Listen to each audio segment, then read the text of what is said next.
ini saya senang sekali bisa ketemu sama Mbak Julia. Mbak Julia ini sangat terkenal di South Australia, di Adelaide. Dia banyak sibuk di komunitas Indonesia. Dia sudah hidup di sini lebih dari 20 tahun, berkarir dan juga berkontribusi banyak untuk komunitas Indonesia. Saya mau tanya-tanya banyak hal sama Mbak Julia, mulai dari pertanyaan bagaimana Mbak memulai from the get-go, how you start living in Australia and sustain living a life here.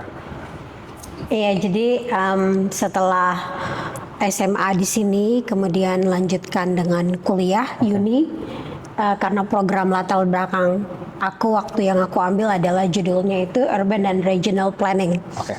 Jadi kalau di Indonesia perencanaan wilayah dan kota. Oke. Dan saat itu sampai sekarang itu memang sangat dibutuhkan sama pemerintah Australia. Oke.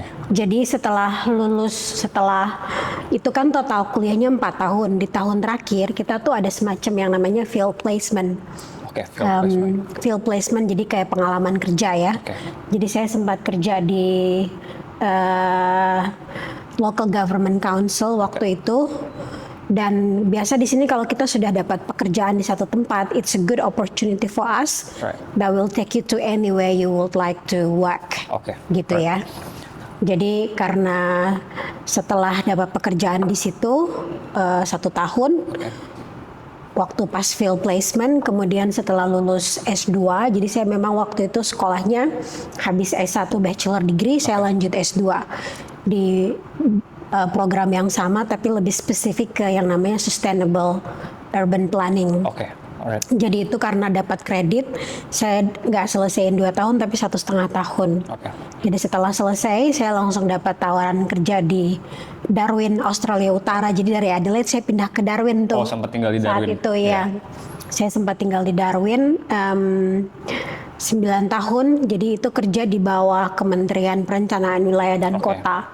Kalau di Indonesia mungkin selevel Bappenas ya. Bappenas, berarti under federal government. State government. Jadi Northern Territory ya. Betul. Jadi sistem manajemen governance di Australia itu setiap state yang ada, kan kita ada 6 state dan 2 teritori ya. Jadi setiap state yang ada itu mereka punya jurisdiction sendiri-sendiri, nggak connected. Tapi memang federal government itu berdiri di atas yang mengapalai semua state yang ada. Jadi contoh kayak tentang policy yang high level itu mereka akan kasih ke setiap state yang ada, terus nanti state yang deliver sendiri berdasarkan mereka punya policy juga yang ada gitu. Jadi nggak ada connected. Kalau di Indonesia kan dari pusat terus ke provinsi itu semua kan harus rata gitu ya, satu arah.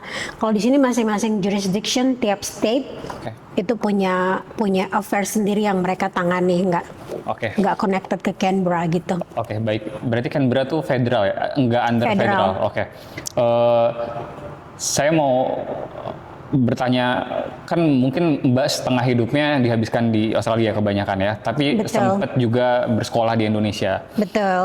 Challenge-nya di Indonesia ini kan terbilang kita kalau berkarir iklim ininya tidak sehat gitu. Maksudnya untuk bisa mencapai level top itu kita banyak sekali badanya, entah itu orang dalam lah atau apa segala macam. Gimana sih Mbak capture problem itu dan mengcompare antara how to deal with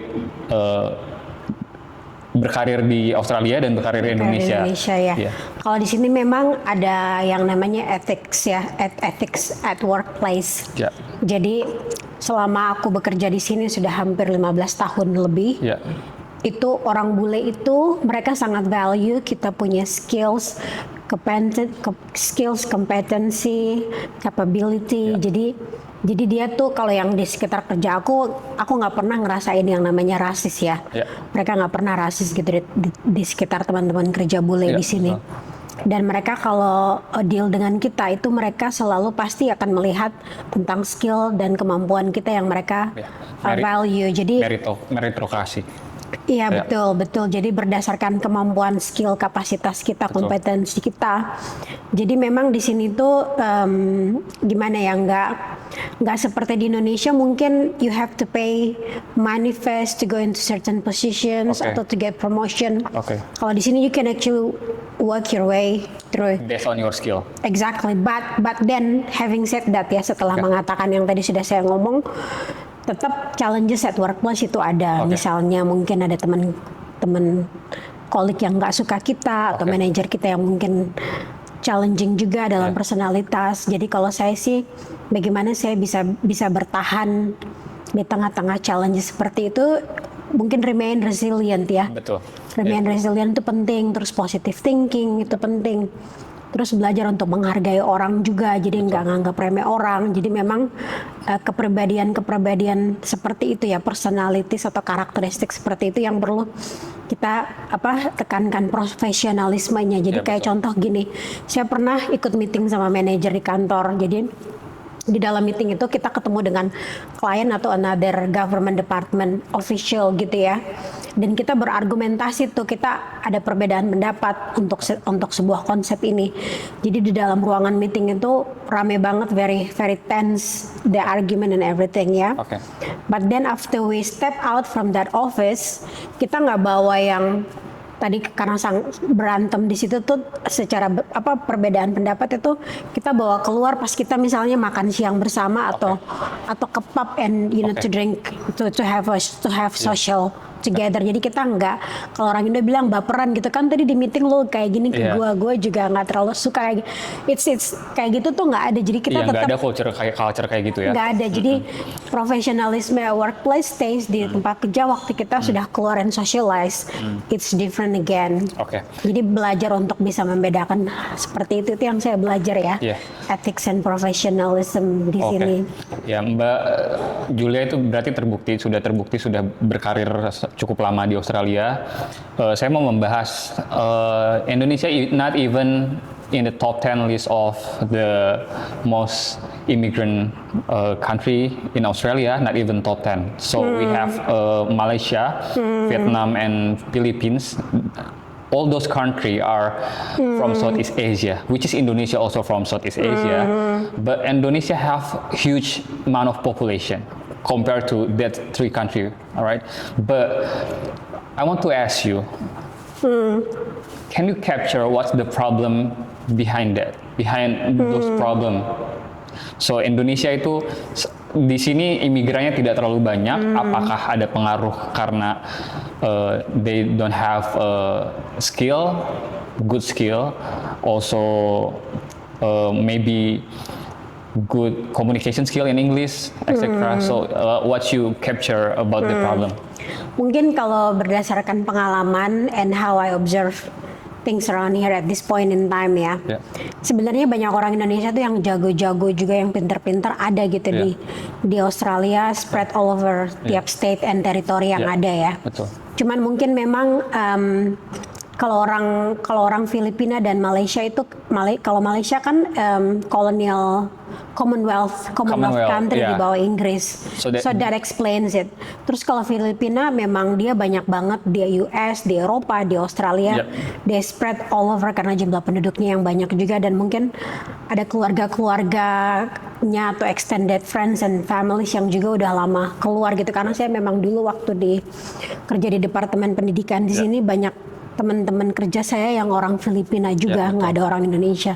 Jadi saya sejauh ini setelah sudah kerja di sini di Darwin dan di Adelaide, nggak pernah di satu kantor saya ada orang Indonesia. Tapi sekarang di AC Water sudah ada dua orang Indonesia. Orang Indonesia, so that's a good news. Yeah, good news. So I'm hoping that mungkin in the next, setelah kan sensus tiap 5 tahun di sini ya, mungkin di 5 tahun dari 2024 kita bisa ada dalam peringkat yang top 10 ya. Karena saya memang memperhatikan setelah COVID 2023 onwards itu banyak banget orang Indo yang ke Australia, spread all over tiap state dan teritori yang ada gitu. Jadi nggak pernah doubt kalau mungkin ke depan bakal akan lebih banyak orang Indo di sini juga, sama seperti negara Southeast Asia yang lain ya. Karena memang di sini ada teman-teman juga yang teman-teman orang Indonesia yang sudah jadi citizen. Dan dia ada yang bekerja di state government. ada yang bekerja di Parliament House. Cuman memang karena handful gitu, cuman bisa dihitung aja ya betul, handful. betul. Jadi nggak terlalu ini. Terus kayak sekarang di tempat kerja saya tuh udah 3 orang, termasuk saya udah 3 orang Indonesia yang kerja di situ. Jadi maybe in the future, I'm sure there will be more coming. Hopefully. Iya, karena memang di sini tuh apa ya, kualitas kehidupannya bagus, dan terutama buat keluarga-keluarga yang married couple kalau mau memulai family di sini juga bagus. Terus raising kids. Betul, dan pendidikan, fasilitas pendidikan dan kesehatannya juga bagus. Iya betul. Karena itu yang selalu menjadi concern saya gitu, bahwa sebenarnya banyak narasi yang menjelaskan bahwa untuk apa kita ke luar negeri. Ada yang bilang tidak cinta Indonesia lah, atau tidak mau mengabdi kepada Indonesia lah. Tapi kan saya punya point of view lain, bahwa ke luar negeri itu bukan berarti tidak mencintai negara sendiri. Which is when you come to certain country and then you have a good skill, you have you contribute to the country and then bring the Indonesian name, it will also be so proud. That's right. Proudly. That's right. Itu yang saya senang sekali ya untuk ikut terlibat di kegiatan komunitas di sini ya. Waktu sempat jadi presiden di nama asosiasinya itu Australian Indonesian Association of South Australia Incorporated. Jadi ini badan institusi Indonesia yang terdaftar di bawah Departemen Kebudayaan di sini, Multicultural Affairs, dan sudah dibangun sejak tahun 1968, 1968 ya, sudah sangat lama. Jadi kita itu bisa mempromosikan, kita yang tinggal di luar negeri ya, kita bisa mempromosikan Indonesia di mana saja kita berada. Itu yang saya, dan membantu ya. Betul sekali. Itu yang saya selalu memberi encourage kepada teman-teman yang datang ke sini. Jadi kita bisa continue untuk support Indonesia dari sini dengan cara promosi bahasa Indonesia ke sekolah-sekolah, budaya Indonesia seperti yang sudah tahun kemarin Afan sempat ikut juga ya, yang namanya Australia Day Parade. Jadi di sini tuh di Australia ini di bulan Januari itu ada yang namanya Australia Day Parade, di mana tiap-tiap negara-negara yang sudah tinggal di multicultural society, yang sudah tinggal di Australia, kita itu pakai pakaian daerah kita dan kita parade pakaian negara asal kita dari tiap-tiap bangsa yang ada, dan kita parade untuk promosi busana-busana daerah, tarian-tarian daerah. Jadi memang Australia ini sangat multicultural and they embrace every single culture gitu. Jadi ketika kita udah datang, ketika kita udah pindah ke sini, kita nggak melupakan budaya kita bisa tetap jaga dan promosi. Tapi kita juga karena tinggal di negara Australia yang punya value sendiri.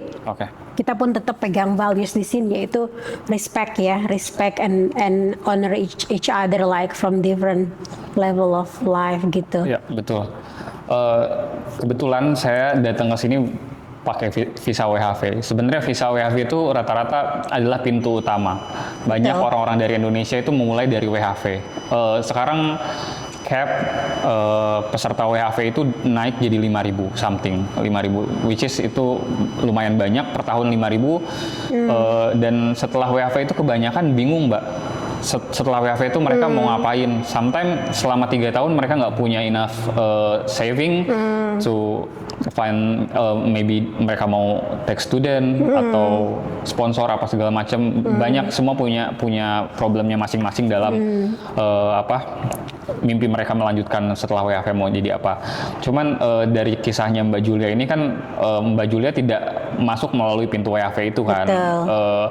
Dan banyak sebenarnya visa yang bisa digunakan oleh orang-orang Indonesia untuk bisa datang ke Australia. Mungkin advice dari Mbak Julia, kira-kira kalau video ini sampai ke orang-orang Indonesia yang mungkin punya mimpi untuk tinggal di luar negeri, apa sih yang awalnya harus dipersiapkan untuk bisa move to Australia and have a better life? Mungkin mulai dari bahasa Inggrisnya dulu ya. Jadi memang di sini kan harus bisa berbahasa Inggris. Yang penting kalau biasa kita ikut tes IELTS atau IELTS kebanyakan ya, itu kan biasa rata-rata itu minimal 6, kalau bisa ya 6. Jadi mungkin bahasa Inggrisnya diperbagus dulu, kemudian kalau ada uang sedikit bisa dipersiapkan ya paling tidak minimal 50 juta ada will do gitu ya. Kalau WHV kan itu udah minimal ya buat masuk ke sini. Tapi memang saya tuh ada beberapa teman-teman yang bukan dari WHV juga yang bisa masuk dan bekerja ke sini itu ada satu orang Indonesia yang kebetulan juga dari Papua baru saya ketemu kemarin itu dia adalah mekanik pesawat. Mekanik pesawat. Oke, iya. Jadi itu rare banget ya, Prof. Exactly, isn't that amazing? So he doesn't have a degree like us going to uni and have a degree. No, he was a mechanic. Jadi kayak STM ya kalau di Indonesia. Jadi lulusan yang level seperti itu dulunya. Tapi karena memang skillful karena dia sudah pernah pergi di Afrika. Jadi melalui company yang dia itu pergi ke beberapa negara yang untuk perbaiki pesawat. Dia memang teknisi pesawat. Gitu. Jadi akhirnya ada agen yang tertarik terus ngambil dia dan kerja di Adelaide Airport sekarang. Teknisi pesawat. Jadi orang-orang yang punya kemampuan seperti itu, kemudian mungkin yang punya latar belakang mining. Betul. Di tempat kerja saya itu salah satu orang Indonesianya itu memang dia dulu mining backgroundnya. Kemudian dia datang ke sini dan bekerja di mining di Australia sini dan akhirnya sekarang dapat permanent residence, dia bawa keluarganya dan sekarang dia settle di SA Water, satu kerja dengan saya, satu kantor. Jadi memang you can use different pathways. Kalau menurut saya mungkin WHV itu adalah it's a good opportunity buat young Indonesians, anak-anak Indo yang masih muda-muda yang baru fresh graduate. Iya, yang baru lulus SMA terus kan ambil D3 ya. Atau mungkin S1 udah selesai yang pengen masih explore. There must be more than just Indonesia out there. You go and travel the world. As you travel the world, it opens up your mind. And you see different things happening karena di Indonesia kan seperti itu. Jadi kalau kita sudah dibawa keluar, perspektif wawasan kita itu bertambah dan berubah. Jadi WHV itu cocok banget buat teman-teman yang masih muda, yang baru-baru lulus dan mau menjelajah dunia gitu. Sambil kamu jelajah, kamu bisa making money and holiday, ya kan? Dan sebenarnya untuk masuk ke sini nggak hanya harus WHV aja. You can go through yang tadi saya sempat sebutin itu. Kalau kamu punya skill kemampuan yang bisa menurut kamu it can take you outside Indonesia, give a go gitu kayak orang-orang ini ya. Saya mau highlight tadi Mbak Julia bilang lulusan SMK. Berarti sebenarnya SMK STM itu ya yang SMK. Berarti di sini namanya vocational school. Betul, vocational education training. Sebenarnya walaupun kita nggak sarjana, as long as kita skillful dan have experience, you can find what visa that suits you. You can. Sekarang kan mudah, kita bisa lihat ChatGPT, kita sesuaikan dengan portofolio kita bisa masuk lewat pathway itu gitu. Berarti itu yang di highlight ya.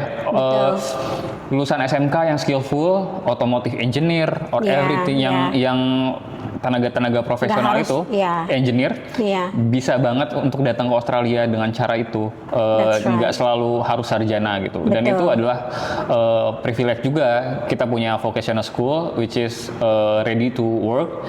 Dan di Indonesia, di Australia itu pekerjaan-pekerjaan begitu high demand ya Mbak ya.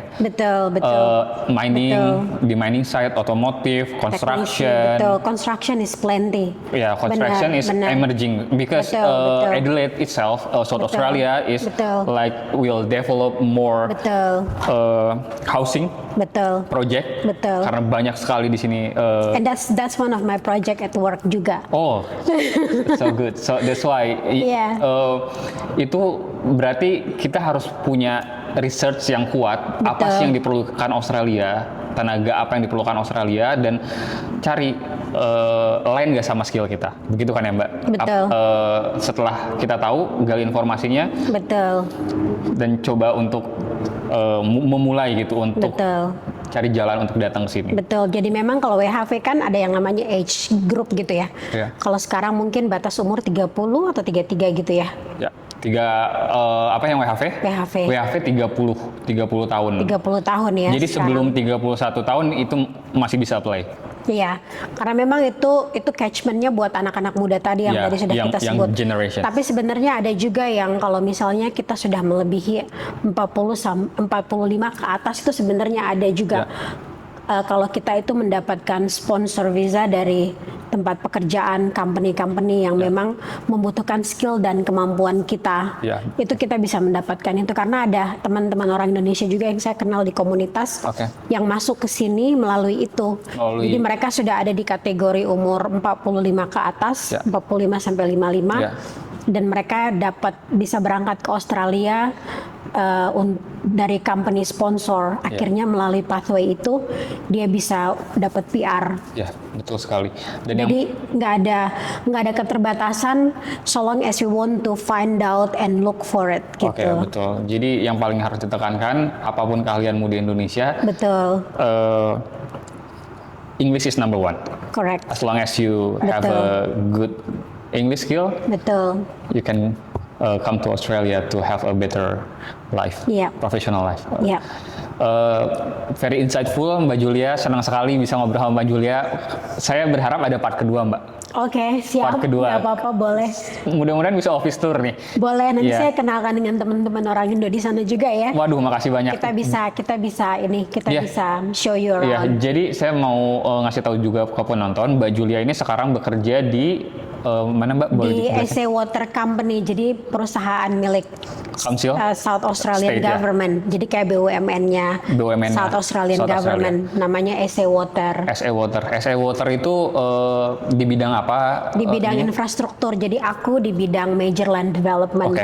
Jadi kita yang tadi kan sempat disebutin tentang housing growth and housing kan. Jadi saya memang spesifik kerjanya tuh di bidang itu. Jadi kalau sekarang di South Australia ini growth itu sedang difokus di arah utara. Jadi kalau sudah pernah ke utara tuh Paralowie, Salisbury, Elizabeth, Gawler, terus naik-naik ke atas itu Virginia, daerah-daerah situ. Jadi Anglevale, Andrews Farm, Two Wells, benar. Jadi daerah-daerah itu kan banyak tanah kosong tuh. Jadi untuk tahun 2026 sampai 2028 sampai 2034 sampai ke 2045 itu pemerintah tuh sudah punya rencana jangka panjang untuk ada banyak housing development. Karena kita juga antisipasi bahwa akan semakin banyak pertumbuhan penduduk di South Australia. Jadi kita tuh mau ada release of tanah-tanah buat housing karena memang housing is a big issue in Australia in general. Mungkin pernah dengar ya. Dan kalau ada housing kan kita juga harus butuh koneksi kepada air bersih. Pembuangan aku tuh spesifik kerjanya tuh itu connection to services water and sewage. Water. Jadi secara singkat aku nge-capture bahwa SA Water itu adalah PDAM kalau di Indonesia. Apa ada perbedaan? Seperti itu, tapi PDAM yang menangani seluruh South Australia ya. All over South Australia. Jadi misalnya kalau developer mau membangun sebuah tanah kosong di daerah utara seluas taruhlah 10 sampai 15 hektar, dia mau bangun perumahan. Jadi di awal-awal perencanaan itu they have to talk to us untuk menanyakan bahwa apakah kalau kita mau membangun ada sekitar taruhlah 20.000 rumah, terus nanti ini jumlah orang-orang yang bakal datang dan tinggal di sini, apakah kapasitas existing capacity that we have now bisa able to support that growth enggak? Kalau enggak, then we have to work out that it should be able to accommodate. Dan kalau harus pasang pipa-pipa air minum yang gede yang baru atau harus buat tanker-tanker, itu bukan tanggung jawab kita tapi tanggung jawab developer. Mereka yang harus, karena kan mereka yang punya project ini. Nanti setelah mereka bangun kita yang maintain. Jadi biasa ada kerjasama seperti itu. And it's a big money, it's not small money to do such a big development. Jadi aku memang kadang-kadang tuh bisa ya bunyinya sampai thousands and hundreds of millions of dollars. So your salary is project dash? Enggak, ini untuk project-project seperti itu, tapi bukan gaji, enggak. Gaji ya rata-rata lah, as normal Australian standard lah. Istilahnya berarti kalau di SA Water ini mungkin kita ada label pegawai BUMN, pegawai PNS. Mbak ini berarti pegawai BUMN. Pegawai, iya. Kalau di sini ya permanen staff lah ya. Iya, istilahnya apa ya kalau di sini permanen? Mungkin public servant, pegawai negeri.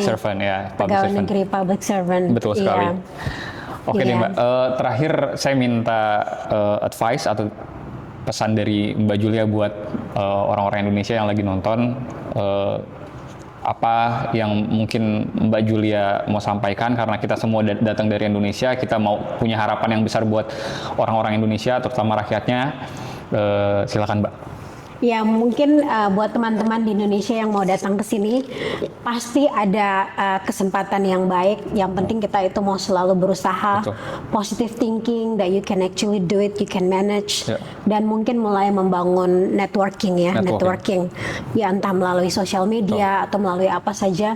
Pasti ada banyak jalan untuk selalu buat networking, buat mencapai kepada tujuan di mana kita mau tempuh ya. There is a will, there is a way. Correct, there you go. Yeah. That's it. Thank you so much for today. Hari ini seru banget ngobrol sama Mbak Julia. Mudah-mudahan kita ada part 2. Sampai ketemu lagi. See you. Sampai jumpa. Bye-bye. Bye.